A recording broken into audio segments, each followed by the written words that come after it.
उत्पादन का बहुत कुछ आंकड़ा नहीं है। मैं किसानों को कभी गलत सलाह नहीं देना चाहता हूं कि वो नहीं कि रातों रात आप करोड़पति बन जाएंगे। अभी तक जो स्थिति है, जो लागत लगी है, लागत अब निकल चुकी है और हम प्रॉफिट की स्थिति में हैं। अगर 1 महीने मार्च लास्ट तक हमको फल बेचने को मिल जाएगा तो डबल हो जाएगी। कि खेती अब बुजुर्गों की नहीं, खेती अब युवाओं की है।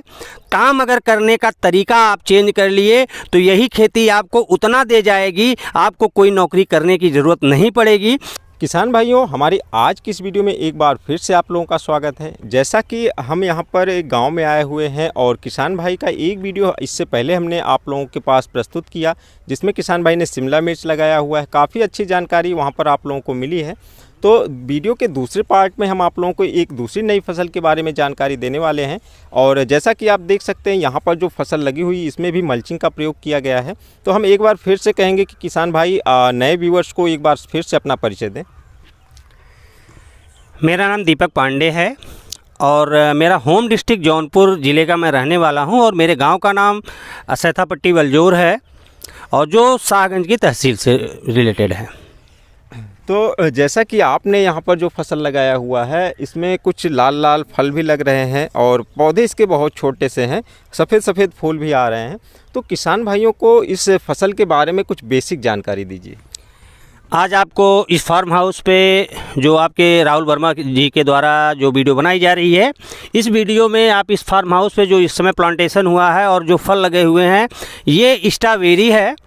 और ये अपने यहाँ का फल नहीं है, लेकिन मेरी एक जिद और मेरा एक विश्वास, आज हमने अपने फार्म हाउस पे स्ट्रॉबेरी में पैदा किया हूँ और जिसकी बहुत अच्छी तरीके से इसमें मार्केट हो रही है। तो जैसा कि आपने पूर्वी उत्तर प्रदेश में ये जौनपुर ज़िले के अंतर्गत स्ट्रॉबेरी की खेती हो रही है और जहाँ तक हमें पता है और कोई ऐसा अभी किसान नहीं है जिसने यहाँ पर स्ट्रॉबेरी की खेती की शुरुआत की है। इन्होंने अपनी जिद की वश में आकर यहाँ पर स्ट्रॉबेरी का जो शुरुआत किया है, काफ़ी यहाँ पर इन्वेस्ट भी किया हुआ है। तो इसके बारे में थोड़ा डिटेल से जानकारी लेंगे। स्ट्रॉबेरी की खेती की शुरुआत कब की जाती है, इसमें लाइन से लाइन क्या दूरी रहती है, पौधे से पौधे क्या दूरी रहती है और इसका पौधा कहाँ से मंगाया जाता है? राहुल जी, ये पौधा जो है बालेश्वर महाराष्ट्र से हमने इसको परचेज किया, ऑनलाइन मंगवाया। समस्याएं हुई, अक्सर मैं देखता था कि कैसे किया जाए, लेकिन मेरे दिमाग में था कि इसको करना है। हमारे एक मित्र हैं चंदौली के, अनिल जी, वो उनके यहाँ एक खेती होती है और उससे मैंने उनसे पूछा जो है, तो उन्होंने बताया कि ऐसे ऐसे पौधा मिलता है। फिर मैंने ऑनलाइन गया, मैं यूट्यूब के माध्यम से मैंने नंबर सर्च किया, फिर उसके बाद हमको नंबर मिला। फिर बालेश्वर से हमने 7,000 पौधा हमने मंगवाया जो है, और कास्ट यहाँ तक लगभग आके हमें लग रहा है कि सब 14 रुपये प्लांटेशन तक पड़ गया। और बात आप कर रहे हैं कि प्लांट से प्लांट की दूरी लगभग 9 इंच जो है प्लांट से प्लांट की दूरी रखी गई है और पंख से पंख की जो दूरी है वो 1 फीट रखी गई है, 12 इंच है। और इसके जो खेत की तैयारी होती है, खेत की तैयारी के समय हमें कौन सी खाद का प्रयोग करना है और किस महीने में इसकी खेत की तैयारी की जाती है? जैसा किसान भाइयों आपको हम बता दें, यह एक ऐसी फसल है, हमें लगता है कि शायद हमारी लाइफ में और हमारे फार्म हाउस की सबसे नखड़ीली खेती ये है। इसमें ऐसा कोई फर्टिलाइज़र हमने यूज़ नहीं किया है कि जो डीएपी है, पोटास है, सुपर है, यूरिया है। इसमें टोटल जैविक चीज़ें डालने का प्रयास किया गया है। कुछ बेड हमारे पास है जिसमें हमने डीएपी वगैरह का चुनाव किया और डाला है, उसमें आज तक फ्रूट बहुत अच्छा नहीं आया है। इसमें सबसे बड़ी चीज़ है, अगर आपके पास शुद्ध गोबर की खाद है तो उससे बढ़िया कोई फर्टिलाइज़र नहीं है। बाकी और चीज़ें जो है समय समय पे फल फ्रूट को बढ़ाने के लिए, उसके मिठास को लाने के लिए जो है दवाओं का स्प्रे होता रहता, वो भी ऑर्गेनिक दवाएँ हैं। तो जैसा कि यहाँ पर हम देख पा रहे हैं, इसमें जितने भी पौधे हैं, इसकी जितनी पत्तियाँ हैं, सब एकदम हरी हरी कलर की पत्तियाँ हैं, कहीं हमें कोई दाग नहीं दिख रहा है। तो क्या ये एक ऐसी फसल है जिसमें रोग नहीं आते हैं, या फिर आपके जैविक का कमाल है, या ऐसा और आप इसमें कोई दवा का स्प्रे करते हैं जिससे ये फसल बिल्कुल हरी भरी है? राहुल जी, जहाँ तक मैं बताना चाहूँगा, इस फसल पे जो स्प्रे होता है, नीम ऑयल 10,000 ppm का नीम ऑयल बराबर इस पर स्प्रे होता रहता है। और ऐसा नहीं कि रोग इस पर बहुत आता है। कुछ पौधे ऐसे आपको दिख जाएंगे जो जल रहे होंगे, इस समय पत्तियां जल रही होंगी, तो ये समस्याएं हैं, ये फंगस अटैक है। दवा डाली गई है, 2 दिन 4 दिन में ये सही हो जाएगी। कभी कभी इसमें अक्सर मैं देखिए अपने चैनल पे भी एक चीज़ कहता हूँ कि हल्दी का उपयोग करिए, फिटकरी का उपयोग करिए, चूना पानी का उपयोग करिए। तो इस पे एक रिसर्च चल रहा है और जिन लोगों ने लगाया है, जिनके पास मैं अपनी पिक भेजता हूँ, वो सारे लोग कहते हैं कि शायद लग रहा है कि इतनी अच्छी फसल बहुत कम लोगों के पास होगी। तो यहाँ पर हम एक जानकारी और आपसे चाहेंगे, जैसा कि हमने भी पिछले कुछ सालों में स्ट्रॉबेरी के बारे में कुछ यूट्यूब पर जानकारी लिया था। इसमें शायद 4-5 ऐसी कुछ वैरायटियाँ होती हैं जिनका थोड़ा आगे पीछे समय के हिसाब से खेती होती है। तो आपने जो फसल लगाया हो इसकी वैरायटी के बारे में आपको कुछ जानकारी है, आप उसके बारे में कुछ जी बता सकते हैं? हम सारी नहीं बता पाएंगे, लेकिन ये विंटर डाउन है, इसमें प्रोडक्शन ज़्यादा होता है। अच्छा। एक वैरायटी और है, वो अपने यहाँ सफल नहीं है, उसमें मिठास ज़्यादा होती है इससे ज़्यादा, लेकिन उसमें प्रोडक्शन कम है। तो अपने क्षेत्र में पूर्वी उत्तर प्रदेश में या उत्तर प्रदेश में कौन सी वैरायटी ज़्यादा सफल मानी जाएगी? यहाँ पे विंटर डाउन बेहतर है। जैसा कि यहाँ पर अपने क्षेत्र के लिए विंटर डाउन जो वैरायटी है वो काफ़ी सफल मानी जाती है, तो आप इसकी खेती कर सकते हैं। तो इसमें हम ये जानकारी चाहेंगे कि जब इसमें पौधे का प्लांटेशन होता है तो कितने दिनों के बाद से इसमें फलों का जो है पकना स्टार्ट हो जाता है, मतलब कि मंडी हमें ले जाने के लिए कब से इसमें प्रयास करना होगा? प्लांटेशन के बाद लगभग 45 दिन बाद इसमें फल आना शुरू हो जाता है, लेकिन मंडी आप 60 दिन के बाद जो है आप मंडी में रहेंगे इसको लेके।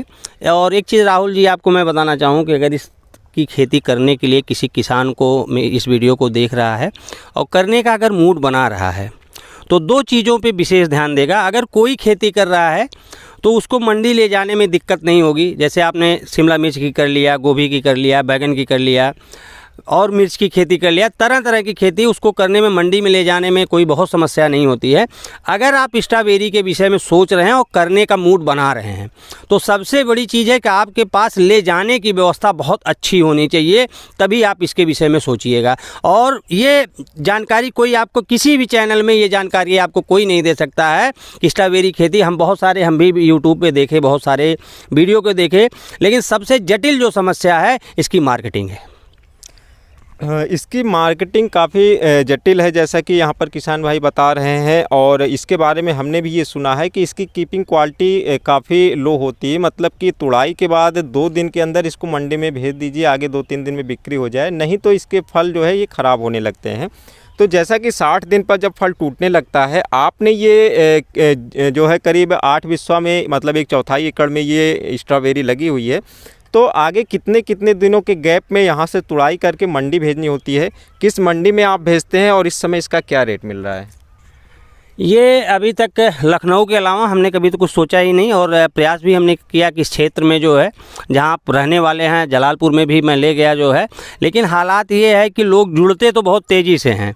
1 दिन 2 दिन जो है आपसे डिमांड करेंगे, आप ले जाएंगे, फिर उसके बाद तरह तरह की समस्याएं आने लगती हैं। इसके लिए सबसे बेहतर मंडी उत्तर प्रदेश के लिए लखनऊ जैसा कोई जगह नहीं है। तो कितने दिनों के अंतराल पे इसकी तुड़ाई करनी होती है और पैकिंग करके आप कितने दिनों के अंतराल पर भेजते हैं? हर 1 दिन बाद इसकी तुड़ाई होती है। आज अगर फल गया, टूट रहा है, तो कल गैप होगा, परसों फिर तोड़ा जाएगा। तो जैसा कि आप यहाँ जौनपुर ज़िले से हैं और यहाँ से लखनऊ थोड़ा दूरी पर है, तो इसको आप मंडी कैसे भेजते हैं? क्या खुद लेकर जाते हैं या फिर और किसी माध्यम से वहाँ पर पहुँचवाते हैं? जी राहुल जी, हमने आपको एक बार बहुत पहले ही बताया इस वीडियो में कि सबसे कठिन समस्या है इसकी मार्केटिंग। जहाँ तक लखनऊ की बात है, संजोग है कि ईश्वर की कृपा है कि हमारे यहाँ से 2 बसें लखनऊ के लिए जाती हैं और हम बंदों को उस पर बैठाते हैं और उनको उस फल के पास जितने कैरेट होते हैं उसके पास उनको हम बैठा के भेजते हैं, क्योंकि इतना नाजुक फल है, स्टोरेज क्षमता इसकी 72 घंटे से ज़्यादा नहीं है। तो मंडी जाते हैं, बिकने में वहाँ कोई समस्या नहीं होती है। शुरुआत जब हमने किया तो 900 रुपये कैरेट, यानी कि 450 रुपये केजी के हिसाब से, 1 कैरेट में 2 किलो फल आता है, 450 रुपये किलो के हिसाब से हमने बेचा जो है। लेकिन धीरे धीरे जब प्रोडक्शन और लोगों का आना शुरू हुआ, क्योंकि ये प्रॉपर हरियाणा में पैदा होता है, हरियाणा से दिल्ली, दिल्ली से लखनऊ और हर मंडियों में यहाँ कैप्चर होता है, तो हमने जब इसको, आज की जो हालात है 250 से 300 रुपये केजी चल रहा है मौके पे। तो उत्पादन यहाँ से कितना हो जाता है? जैसा कि आपका 1/4 एकड़ है, आप इसी के हिसाब से बता दीजिए, या प्रति एकड़ के हिसाब से इसमें उत्पादन लगभग कितना हो जाता है और लागत कितनी आ जाती है शुरू से? राहुल जी, जैसा कि अभी तो इस बार मैंने पहली बार लगाया है, उत्पादन का बहुत कुछ आंकड़ा नहीं है। मैं किसानों को कभी गलत सलाह नहीं देना चाहता हूं कि वो नहीं कि रातों रात आप करोड़पति बन जाएंगे, लेकिन मेरा मानना है कि इसमें जो अभी तक लागत आई है लगभग 1.5 लाख रुपए लागत आई है, क्योंकि वो चीज़ें लिखी गई हैं तो इसलिए याद हैं। और अभी तक जो स्थिति है, जो लागत लगी है, लागत अब निकल चुकी है और हम प्रॉफिट की स्थिति में हैं। अगर 1 महीने मार्च लास्ट तक हमको फल बेचने को मिल जाएगा तो ये लागत डबल हो जाएगी। तो इसका मतलब यहाँ से जितना लागत लगा हुआ है इसका दोगुनी की बिक्री हो जाएगी, मतलब जितना लागत लगाएंगे उतना प्रॉफिट हो जाएगा। और आगे चलकर यदि आप इसमें और धुरंधर हो जाते हैं और अच्छे से कर ले जाते हैं तो उससे भी अधिक यहाँ से मुनाफा निकाला जा सकता है। जी राहुल जी, देखिए फिर मैं उसी बात को दोहरा रहा हूँ, काम करने के साथ साथ आप खेती में काम कर रहे हैं तो एज एक फैक्ट्री है, और इस फैक्ट्री में जितना निपुण आप हो जाएंगे, जितने बढ़िया तरीके से युद्ध लड़ने में आप माहिर हो जाएंगे, उतना बढ़िया आप काम करेंगे। फसल कोई हो, काम करने का तरीका अगर आपका बेहतर है, रिजल्ट बेहतर होगा, और रिजल्ट बेहतर तब होगा जब आप उसकी मंडी कर ले जाएंगे। यहाँ पर हम एक चीज़ और जानना चाहेंगे, जैसा कि स्ट्रॉबेरी इसकी खेती होती है 4-5 महीने की फसल है, लेकिन ये एक फल के रूप में जाना जाता है, तो इसका स्वाद कैसा होता है? और क्योंकि जो है अपना जो इलाका है एक तरीके से ग्रामीण इलाका है, वैसे बिक्री तो लखनऊ में होती है, लेकिन इसका स्वाद कैसा होता है? किसान भाई इस स्वाद के बारे में यदि जानना चाहें, क्योंकि जिसका स्वाद अच्छा होगा उसकी बिक्री आगे चलकर इसका क्षेत्र बढ़ता जाएगा, लोग इसको पसंद करेंगे। तो स्वाद के बारे में आप इसमें बताएँ, आपने चखा होगा। राहुल जी, मैं आपको एक बात बताना चाहूँगा, जो चीज़ें स्वास्थ्य के लिए जितनी लाभदायक होती हैं वो उतनी ही कड़वी होती हैं। तो इस फल की अगर बात की जाए टेस्ट के विषय में, हमको तो बहुत समझ में नहीं आता है, लेकिन इतनी तारीफ़ लोग करते हैं और वास्तव में स्वास्थ्य के लिए बहुत लाभदायक है। और आप इसका टेस्ट खुद करिए और आप इसका टेस्ट बताइए कैसा लग रहा है। इससे पहले हमने प्रयास किया था, हमारे एक अंकल जी हैं गोरखपुर में मंडी सचिव हैं, उनके माध्यम से एक गोरखपुर के किसान भाई ने हमारे पास स्ट्रॉबेरी के 2 पैकेट भेजे थे, लेकिन वो आते आते इतना लेट हो गया था कि उसमें जो है आधे से अधिक फल सड़ गए थे। और कुछ फलों का जो स्वाद हमने लिया था, हमारे घर वालों ने भी स्वाद लिया था और आस पड़ोस के कुछ लोगों ने स्वाद लिया था, तो स्वाद उसका एकदम बेकार लगा था, कोई स्वाद नहीं आ रहा था। तो यही सोचकर हमने उसकी खेती का विचार नहीं किया हमने। तो आज यहाँ पर हम स्वाद लेकर आप लोगों को बताते हैं, यदि आप लोग इसकी खेती करना चाहते हैं तो स्वाद कैसा है इसके बारे में बताएंगे।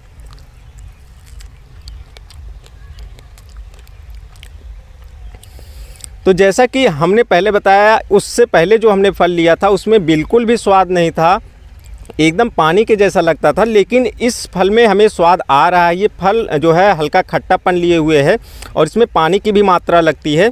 तो इस तरीके का फल स्वाद लेने के बाद ऐसा लगता है कि इसके जो है खेती अपने खुद के लिए आप एक जैसे गमले में भी इसकी खेती कर सकते हैं खुद के लिए, क्योंकि ये स्वास्थ्य के लिए भी लाभदायक है। किसान भाइयों, आज की इस वीडियो में हमने आप लोगों को पूरी जानकारी देने का प्रयास किया है, और यदि आप आगे चलकर स्ट्रॉबेरी की खेती करने का मन बनाते हैं तो इन किसान भाई से आप संपर्क कर सकते हैं। इन किसान भाई का अपना एक यूट्यूब चैनल भी है और चैनल का लिंक आपको डिस्क्रिप्शन में और कमेंट बॉक्स में मिल जाएगा। और हम इनसे जानना चाहेंगे कि ये अपना कॉन्टैक्ट नंबर, कुछ ऐसी संपर्क लिंक आप लोगों को दे जिससे आप इनसे डायरेक्ट संपर्क कर सकें, और यदि इसकी खेती करना चाहते हैं तो पहली बार में ही आप इसमें सफल हो सकें। मेरा एक उद्देश्य है, हमारी एज देख के, हमारी उम्र देख के आपको लग रहा होगा कि अक्सर मेरी आवाज़ जहाँ तक जाए, जो भी किसान सुने, तो एक बात अवश्य याद करिए कि खेती अब बुजुर्गों की नहीं, खेती अब युवाओं की है। काम अगर करने का तरीका आप चेंज कर लिए तो यही खेती आपको उतना दे जाएगी, आपको कोई नौकरी करने की ज़रूरत नहीं पड़ेगी। और जहाँ तक बात रही, मेरा यूट्यूब चैनल है, किसान युवा मंडली के नाम से मेरा चैनल चलता है मित्रों, और समय समय पे अगर हमको फुर्सत मिलती है तो उस पर मैं यूट्यूब पे कुछ न कुछ डालता रहता हूँ। और अगर कांटेक्ट की बात की जाए, अगर हमसे आप किसान भाई संपर्क करना चाहते हैं तो मेरा नंबर है 97 93 93 10 78। एक बार फिर से मैं रिपीट दे रहा हूं, 97 93 93 10 78। और आपको अगर संपर्क करना हो तो हमको 3 बजे के बाद, यानी कि शाम को 12 बजे के बाद, 3 बजे के बाद हमसे आप संपर्क करिए। जो भी समस्याएं खेती संबंधित आपको होती हैं, निसंदेह आपको हमको फ़ोन करिए, संकोच कोई नहीं है, हर संभव मैं आपकी मदद करूंगा। तो किसान भाइयों, ये वीडियो बनाते समय भी हमें काफ़ी हर्ष हो रहा है, जैसा कि हम किसानों के बीच सही जानकारी पहुंचाने का प्रयास करते हैं, और इसी बीच हमारे बीच ये किसान भाई भी जुड़े हैं। ये भी इनका भी प्रयास है कि आप लोग जो भी काम करते हैं उसमें जो भी समस्याएं हैं उसको सॉल्व किया जाए। तो आप इनसे संपर्क कर सकते हैं यदि स्ट्रॉबेरी की खेती करना चाहते हैं, या शिमला मिर्च की खेती करना चाहते हैं, या आप तरबूज की भी खेती करना चाहते हैं, या और कोई फसल की खेती करना चाहते हैं, तो किसान भाई के पास काफ़ी जानकारी है, आप इनसे संपर्क कर सकते हैं। तो हमारी आज की वीडियो में बस इतना ही। मिलते हैं एक नई वीडियो में, तब तक के लिए नमस्कार।